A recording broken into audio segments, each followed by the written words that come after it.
สวัสดีจ้าทุกคนไอพี่น้องผ่านคือจะกินก๋วยเตี๋ยวแม่พ้นตกผ้าห้องตุ่มอยู่กันโอ้ตายแล้วไปใส่บะไดเลยบาดนี้พ้นกับพ้นเลยแหละพ้นออกทั่วไทยเลยมั่งนี่พี่น้องทั่วไทยทั่วลาวเลยมั่งนี่เอากันมุกดาหารเป็นแบบนี้แต่ว่าในเขตกันเดียวกันแต่มันติดกันเด็กหน่อยก็เลิกโรงเรียนแล้วโรงเรียนบางโรงเรียนก็เงียบแล้วนะเขาปิดเทอมเนาะพี่น้องช่วงนี้ปิดเทอมมานานหน่อยกันอาทิตย์หน้าบัดอาทิตย์หน้าคือปิดเลยพี่น้องผู้คนมีเงินคนอยากเรียนเสริมกันคนมีเวลาเบิ่งลูกกล่าวไปเรียนได้อีกปิดเทอมอะไรเสมอเรียนซัมเมอร์เดือนหนึ่งมานานคือกันไปเรียนดอกปิดไปโลดมานานหน่อยฝนตกตะเต้ตีหามามือเสาร์นี่ตกบักแห้งหนึ่งพี่น้องเลยนี่แค่ตี 5แต่มามนหลับอย่างสนิทตั้งแต่ตี 3แล้วพอถึงกันมาบุ้มตี 3ยังตี 3เขายังไม่ได้นอนเอาจะได้คนตื่นมามันตี 3ตีที่บุ้มบักแห้งเลยเขายังไม่ได้นอนเขาก็นอนกิ่งไปกิ่งมาอยู่นอนรับตื่นรับพี่น้องมันเป็นน้ำเขากินนั่น กินชาก็เป็นคือการได้ชานมก็ตื่นมาตีเลยแต่มันก็จะตกแห้งบุ้มก็วันตี 3ตี 4จะขั้นในนอนนี่นะอยู่ได้ยังไงแต่สามจนมาหัวตี 3ตี 4บ่เนาะอยู่ได้เนี่ยแล้วเป็นนั่งคนเคยนอนแบบนี้อายุมากแล้วมันก็นอนบลับมันบ่คือสมัยตะกี้พอนอนตื่นช่วยแน่บัดนี้8 โมง 9 โมงพอแล้วตื่นก่อนสิบนอนนะน้องมาหน้าเราก็บนอนน้ำเมื่อคืนนี่ค่ะเรานอนแต่หัวค่ำเรามาตื่นตอน2 ทุ่มก็เลยบริพาแม่นอนเลยก็เลยมาได้นอนน้ำกันแล้วมารับพร้อมกันนะสิรับพร้อมกันนั่นแหละบ้านภูเขาน้ำอันยังก็คอยเห็นคอมเมนต์เพิ่นเม่นมากเขาสิเว้าเรื่องคอมเมนต์เพิ่นพามเพิ่นบอกคอยว่าซ้ำมันเจ้าก็เว้าก่อนคิดในเด้อสิเว้ายังออกไปกันเลยนะคอยเว้ายังคอยก็เว้าก่อนคิดอยู่แล้วล่ะความหมายเขาเว้าในอันนี้ยังก่อนในคลิปเมื่อกี้นึงเขาเว้าว่าแม่นมันมากกลางคืนนะยิ่งถิ่มกับบ่ผิดกฎหมายนะความหมายของข่อยนะมันมาถ้ามันมารังแกเฮามันมาคุกคามเฮา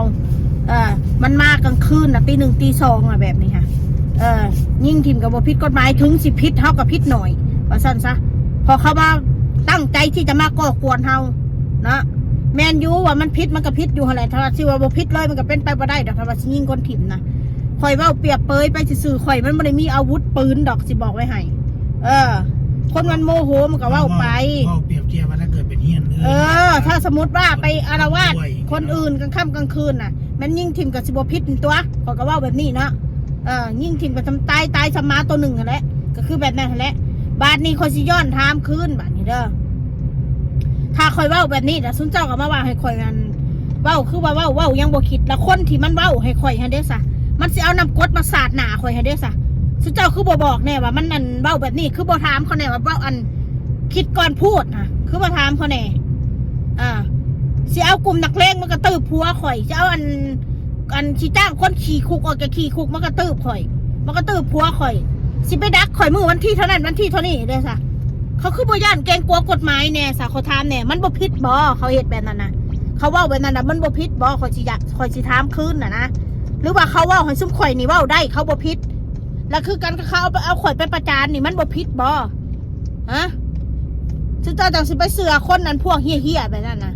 แล้วข่อยอยากถามคืนสุเจ้ามีความแบบจิตใต้สำนึกกันเป็นมนุษย์น้ำกันอยู่บ่ข่อยถามแน่บักเขารังแกข่อยเขาเอาครอบครัวข่อยไปด่าเสียหายสุเจ้าคือบ่ไปห้ามมึงมิแต่บอกว่าช่างมันเถอะเดี๋ยวมันก็เลิกด่าปล่อยมันเถอะเดี๋ยวมันก็เลิกด่าปล่อยให้เขาด่าไปเถอะมันบ่แม่นดอกมันบ่แม่นมาปล่อยเขาด่าไปเถอะสุเจ้าบ่แม่นโตสุเจ้าเองสุเจ้าบ่ได้รู้ด่ามันบ่ใส่มาใส่ไล่ใส่ไฟป้ายใส่ไล่ป้ายสีไปคุกคามน้องมานาหอดโรงเรียน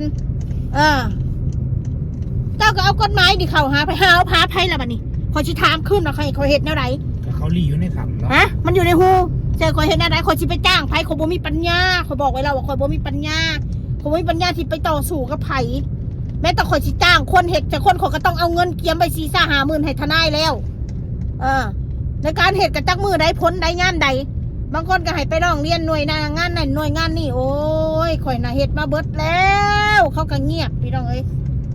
เขาบ่อยากมาสนใจเรื่องกี่หมูกี่หมาบอกเขาไปเอาพูนคดีใหญ่ๆฆ่ากันพุ่นบ้านเมืองพุ่นเขาบ่มาสนใจดอกคนผิดกันด่ากันนะข่อยสิบอกไว้ให้ซะเด้อ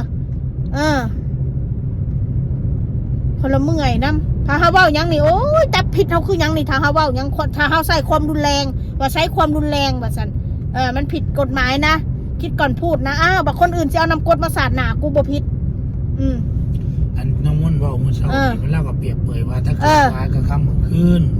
ถ้าเกิดมีคนมาก่อกวนถ้าเกิดยิ่งกินมันก็สิผิดยิ่งทิ่มก็ตายสมาซื่อๆนั่นแหละเอาซ้ำนี่แล้วส่วนผิดบ่ผิดก็บ่ฮู้มันก็ผิดที่ละฆ่าคนตายแต่ว่าผิดเขาก็ต้องว่าไปตามผิดบ่ผิดอันผิดหน่อยผิดหลายก็ว่ากันตามเรื่องผิดมันผิดอยู่แล้วแต่ว่าน้องม่วนแต่เราก็ต้องปกป้องตัวเองกูบ่มีหรอกอาวุธนะถ้ามีอาวุธนะมันต้องตายไปแต่หงนั่นแหละอีพวกเหี้ยนั่นมายืนด่ากูน่ะกูบ่มีดอกมาเดี๋ยวแล้วก็ไปแบบนั้นนั่นแหละอันนี้เวลาเขาเว้ายังนี่จับผิดเฮาบักคนอื่นเว้าเซลสิเอาเฮานำกฎมาสาดหน้ากูสิจ้างคนมาตัดแข้งตัดขากูประเทศใดจับอีหยังคือกันมีหลักฐานไหมที่เอามาพูดออกโซเชียลแบบนี้มันผิดคอมพิวเตอร์นะบ่มีมึงกลับไปแหกหูฟังเอาแหละในช่องต่างๆนะในอันไลน์ช่องพี่น้องบ่ต้องถามข่อยว่าช่องมันชื่อหยังเยอะแยะคอมเมนต์ที่มาถามในช่องตู่นำเลยเยอะแยะไลน์ช่องเขาบ่อยากมันเป็นเสนียดว่าซั่นซะเป็นเสนียดปากข่อยเขาบ่อยากดอกเขาบ่อยากไปอันโปรโมทให้มันดอกลำพังพวกมันโปรโมทให้ข่อยก็พอแห้งละถ้าเขาเว้ายังนี่เป็นอันพิษบัดพวกมันเว้าปล่อยเขาจะว่าอะไรก็ช่างเขาหยุดที่ตัวเราโอ้ยคุกวันนี้ฉันก็หยุดที่ตัวฉันได้ล่ะฉันก็อยากหากินตามภาษาของฉันจะไปใส่กันฉันก็ไปคือจังสี่แหละฉันก็หยุดอยู่ได้ล่ะแต่พวกมันบ่หยุดเองแล้วFCถามผู้หนึ่งคือการสามวนเจ้าไปเหยียบหางมาติมักจะมาสั่งเจ้ากระดอกกระเดียดแท้ขอประเทศยังไงมันดอคอยแค่ออกมาด่าแบบนี้แหละเพียงแต่ด่าถึกต่ำมันซื่อมันก็เลยเครียดขอประเทศยังไงมันถ้าว่าความจริงๆเราขอบ่ฮู้จักนังหนามาพวกมันซ้ำข่อยบ่ฮู้จักซ้ำมิแต่พวกมันเราฮู้จักนังหนาข่อยเพราะว่าตามความเป็นจริงนะบ่ได้เห็นยังใส่พวกมันหรอกแค่มันด่าพ่อด่าแม่เขาด่าพ่อด่าแม่มันคืนมันเครียดมันหลับบ่ได้แค่นั้นเองมันพิมพ์เขามาด่าข่อยว่าข่อยกับพัวข่อยฆ่ายาบ้าประชันมาเอาเงินมาใช้มาอยากมากินคู่มือคู่วันบึงมันเบาถ้ามนุษย์ไปถ้าเบาเพื่อนถ้าว่าหมู่พวกมาจะเล่ามาเล่นน้ำเขาว่าข่อยฆ่ามนุษย์คนแบบมันไม่มีคนชอบมันหรอกกูก็บ่ได้มักมึงคือกันกูบ่ได้สนใจว่าคนสิมาชอบเพราะว่ากูบ่เป็นคนตอแหลนี่หนากล้องกูมันคนตรงกูบ่ได้สร้างภาพในกล้องบ่ซั่นซะกูเลยมาสร้างภาพให้มันดูดีในกล้องเพราะหลังกล้องเลยคือพี่หานี่กูบ่เฮ็ดแบบนั้นนิสัยกูน่ะหน้ากล้องแบบใดหลังกล้องก็เป็นแบบนั้นโลดกูน่ะรับได้ก็รับบ่ได้กูก็บ่ได้สนได้แค่ว่าซั่นซะมึงอย่ามาวางไปไหนก็มีแต่คนรังเกียจญาติพี่น้องก็ไม่รักโอ้ยเขากูได้อยู่น้ำอยู่นั่นใดอยู่อยากอยู่กินน้ำญาติพี่น้องได้เนาะสร้างว่าแท้กูก็อยู่ของกูใครดีกับกูก็ดีไม่มีใครชอบมันหรอกอีมนนะโอ้ยกูก็บ่ได้ชอบมึงคือกันคนที่เล่นน้ำกูก็บ่ได้แม่นกูสิมักนังหนามึงดอกกูก็เล่นน้ำซื้อดอกถ้ากูจะบอกความเป็นจริงกันเลยคนที่กูหักกูที่สุดก็คือลูกกูเท่านั้นแหละกูไม่เป็นสิมาต้องการความหักความโหยหาต้องการความแบบต้องไปเสแสร้งแกล้งทำให้ตัวเองดูดีในกล้องโถกับแม่กับพ่อกับผัวเท่านั้นแหละเนาะก็หักคนที่เขาแค่กูคุณแหละเนาะคนที่เขาเว้นคุณค่ากูจะไปหักหัวมันเนี่ยคนนี้มันว่าให้เกียรติกูจะหักหัวมันเนี่ยคนมาเล่นน้ำกูไม่ได้ไปกินของมันเนี่ยมิแต่มันเนี่ยมากินของกูถ้ากูจะบอกความจริงกูไปเล่นน้ำคนกูได้ไปแหบคนเด้อมีคนเด้อมาแหบกูถ้ากูว่าแบบนี้ละพิษบ้าแบบนี้พอกูจะไปแค่คนสะออนคนป่านนั่นมันจริงว่าไม่มีใครชอบมันหรอกว่าอีสันดานหมากูไม่ได้หมักมึงดอกสันดานมึงไงเหี้ยแบบมึงนะบ่หมักมันมาเบิ่งกู ก็ต้องมาเปรียบเทียบเอาผู้นั้นมาเปรียบเทียบกับกูผู้นี้มาเปรียบเทียบกับกูดอกกูอยู่ของกูแบบนี้หมักบ่หมักกูบริอยู่ได้น้ำคนหมักแล้วกูก็บริอยู่ได้น้ำคนสั่งกูอยู่ได้ด้วยตัวกูเองสิเป็นสิตายมันก็เรื่องของกูไม่ได้เกี่ยวกับไผ่สู้บ่ต้องมาว่าใส่กูคะแนนสู้ดีฮะนะเกิดเป็นคนนะอย่าดีตาปากนะสู้นะอย่าสู้สร้างภาพร้ายสู้กันนะอย่าพากันสร้างภาพร้ายพากันเห็ดคลิปสร้างภาพว่าตัวเองเก่งหูขี่กูนี่โอ้ย